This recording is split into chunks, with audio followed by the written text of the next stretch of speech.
Pat Pope here. How you doing, YouTube? It is now 4:16 in the morning.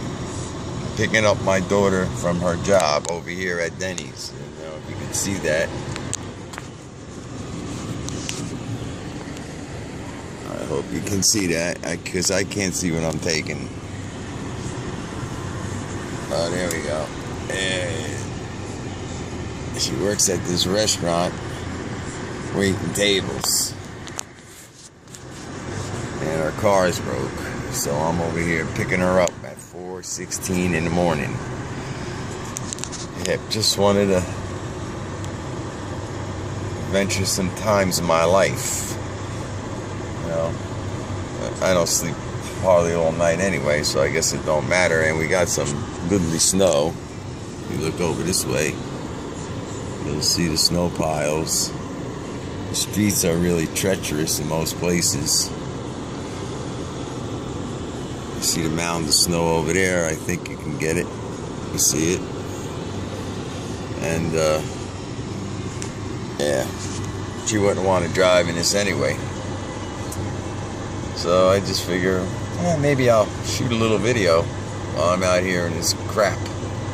The streets here are pretty good. These are main streets, highways over here. This is St. George Avenue, it's called, in Avenel, New Jersey. And I live about maybe 3 miles, 4 miles from here. But those roads are terrible. Yeah. And I had bought a new car about 5 months ago. And the only thing I didn't like about it was good price and everything. So I don't really like to spend a lot of money on cars. I drove junks for years. You know, after I think it was 76 or 77 was the last new car I bought up until this time now. From that point on, I was just buying used cars, you know, saving on the insurance. Cars, I really wasn't into it. But my daughter needed a car, so I gave her my car and was forced to buy a newer car, so I just went out and bought a new car. And the Dodge Dart was one of the best priced cars for what she got. It has every loaded basically, and for $19,000. I mean, you know, you can't get any better than that. But the only bad thing about it is that the Dart has, it's a GT, and it has the low profile tires with the cast aluminum wheels. Well, tonight I hit a nice sized pothole and cracked the freaking rim. Luckily, it's still holding air, but nevertheless, the rim is bent and cracked. So I'm gonna have to call the township and tell them you're paying. Fix these damn potholes, man. I mean, this one was huge, and it was a dark street, and I couldn't see it. There was a car in front of me, and it just came up on me too fast, and I hit it. So tomorrow, or as soon as the streets are clear, I'm going to take a picture of the pothole, picture of my tire. I'm calling the township, telling them you're getting the bill, because these wheels are not cheap. But yeah, it's one of those new Dodge Darts. This is the dashboard here. So it's got the screen in it, so when you back up, you can see behind you and stuff. And it's got GPS in it. You know, your phone goes through it and everything. And bringing it to radio. I got a satellite thing with the car for a year. Yeah, it's nice driving a new car after all those years, you know. So I just figured I'd shoot a vid and get in on all my excitement and fun in my life. Well, this is part of it. That's why I'm going on 66, going on 100. This is what they do to me. You think when they got older it would get better, right? Let me tell you something, my brothers and sisters out there. When the kids are little, the problems are little. kids get older these days, the problems get bigger. And they don't get any easier. It wasn't like that in our generation. In our generation, I got drafted when I was 19. Or going on 19. I think it was 19, yeah. And I left. And I came back. I didn't go back home. I was done. I was on my own. But when I did live home, I paid room and board. Back in those days, and we paid like $20 a week, which was a lot of money because you only made like about $140, and that was good pay. We made $140. I worked for a pretty good company when I was younger, and so like 120 was a goodly amount, you know. I mean, you can get a garden apartment back in those days, 1-bedroom garden apartment for like $160 a month. I was paying $20 a week, so that's $80 a month per bedroom. And that's all I did there. Basically, we used to sleep and take showers. I didn't even eat there half the time because I was always coming home from work and running out, running home, taking a shower, running back out again, and then come home until it was time to go to bed. Go to bed, get up, go to work. You know, that was the life.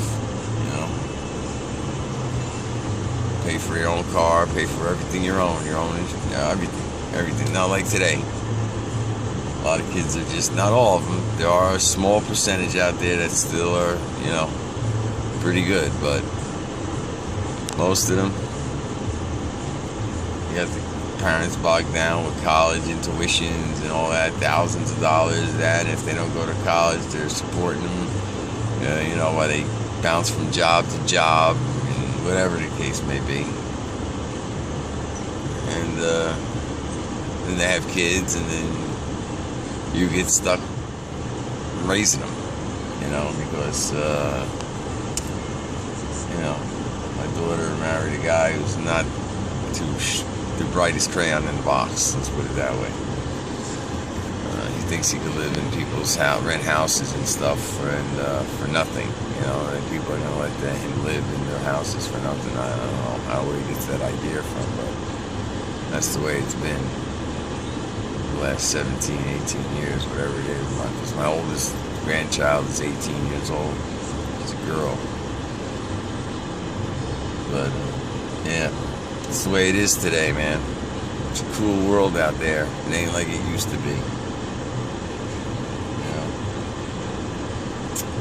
I remember I was in the food store about 3 weeks ago, and I went to check out. The cashier said to me, "Did you find everything?" I said, "Yeah, mostly everything, but I was looking for just one other thing." And she goes, "What's that?" And I said, "I was looking for yesterday, but I couldn't find it." She started laughing. She said, "Yeah, I know what you're talking about. Yesterday's gone, you're never gonna find it again. Those days are over, for sure." I don't know what's going to happen when all us old schoolers are gone. This world is left to these generations. You know, even the ones that go to college. I mean, nobody wants to do any manual labor either, you know. They all want to sit at a desk and play with a computer all day or whatever the case may be. You know, nobody wants to do no manual labor. A lot of trades are dying because there's nobody to take their places. You know, that's the way it is in the world today. You know, we who lived in the, you know, I was born in the 40s and the 50s. You know, we brought up in the 60s. I must say, we lived in one of the best times in this country. And it truly was a free country. It was truly all that it said it was. Land of opportunity. It's not like that no more. Nobody wants to hire full time. They don't want to pay the health insurance. So they hire a bunch of part-time people. You can't live on part-time. You can't even live on full-time for what they're paying. Forget about part-time, you know. Unless, of course, you got college, and then even that, I mean, it's getting tougher and tougher, you know. Jobs are getting more and more scarce. They keep on sending these jobs overseas. Lots of times when you call something, a service center for whatever, your phone or anything, you know, the call is being answered by somebody in India or wherever, overseas somewhere, you know what I mean? Because they job source it out, you know. All our factories and industry are shot, gone. Years ago, if you seen anything made in Japan, it was a little piece of junk toy, you know.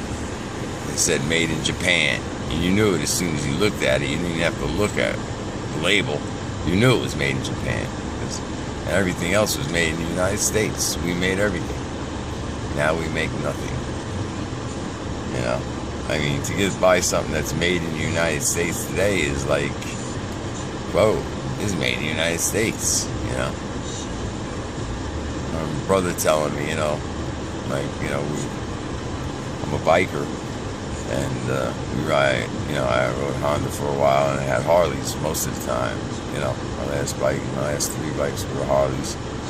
Last couple of bikes were Harleys, and my brother was telling me that even the gas tanks on Harleys are made in Japan, because he had taken one off to change it, and it said made in Japan on the inside. And here's the Harley that's supposed to be American made, but you know, they might be put together here or whatever, but a lot of stuff is made there and imported here, you know.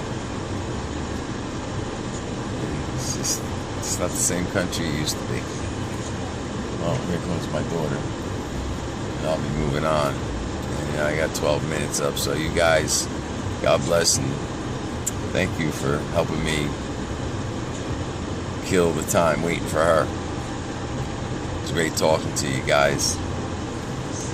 Love this community. And I thank everybody for their comments and their support. God bless.